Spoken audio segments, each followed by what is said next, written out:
अस्सलाम वालेकुम। Course क्रियू one stack second lecture में खुशामदीद। उम्मीद है आप सब लोग खैरियत से होंगे। आज का हमारा लेक्चर मन स्टैक क्या चीज़ है। मन stack obviously MongoDB, express, react और नोड जेएस को मिला के बनता है।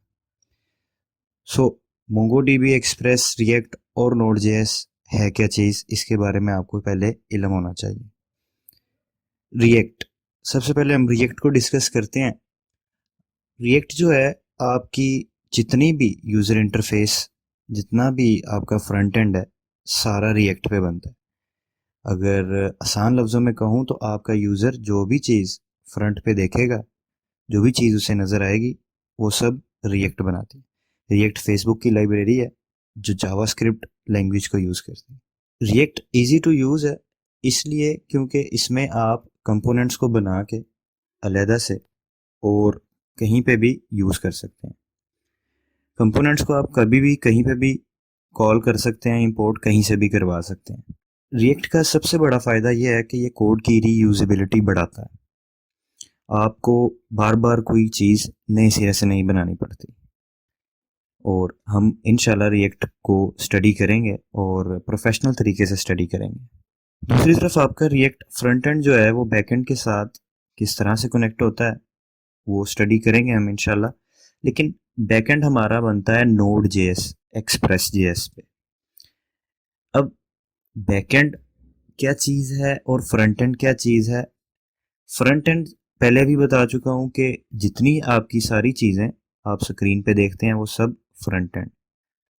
अब यूज़र ने कोई इनपुट की है, यूज़र ने कोई टेक्स्ट ऐड की है, तो वो टेक्स्ट बैकग्राउंड में डेटाबेस में किस तरह से सेव होता है। अब आपका क्लाइंट साइड जो चीज़ रिएक्ट है, मतलब फ्रंट एंड जो है वो आपके क्लाइंट साइड है। अब रिएक्ट जो डायरेक्टली डेटाबेस कनेक्ट नहीं कर सकती। रिएक्ट को डायरेक्ट डेटाबेस के साथ कनेक्ट इसलिए नहीं करवाया जाता क्योंकि ऐप की सिक्योरिटी ही सबसे मेन इशू होता है।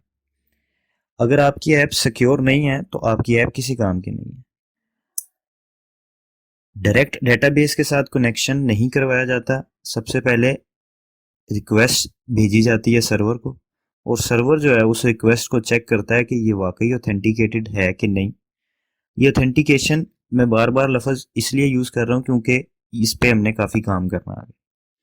ऑथेंटिकेशन आपकी चेक करता है सर्वर, और अगर तो आपका यूज़र ऑथेंटिकेटेड है, मीन्स टू से अगर आपका यूज़र ने साइन अप किया है और प्रॉपर अकाउंट बनाया है तो वो ऑथेंटिकेटेड है, और लॉगिन करने के बाद ही यूज़र ऑथेंटिकेट होता है।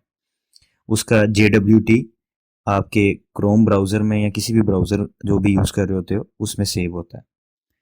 अब सर्वर चेक करता है कि वाकई ये ऑथेंटिकेटेड है कि नहीं। अगर वो ऑथेंटिकेटेड होता है तो वो रिक्वेस्ट को रिस्पॉन्स बैक भेजता है।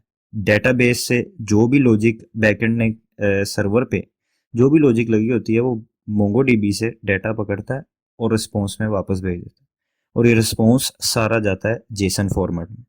ये जेसन फॉर्मेट क्या है? जावास्क्रिप्ट ऑब्जेक्ट नोटेशन होती है। इसके बारे में इंशाल्लाह हम जैसे ही साथ साथ स्टडी करेंगे तो इसको भी कवर करेंगे। तो एक खाका सा अपने जहन में बना लें कि रिएक्ट एक फ्रंट एंड चीज़ है जिसे आप HTML जिसे कहते थे, HTML, CSS, बूटस्ट्रैप और बेतहाशा लाइब्रेरीज हैं इसकी।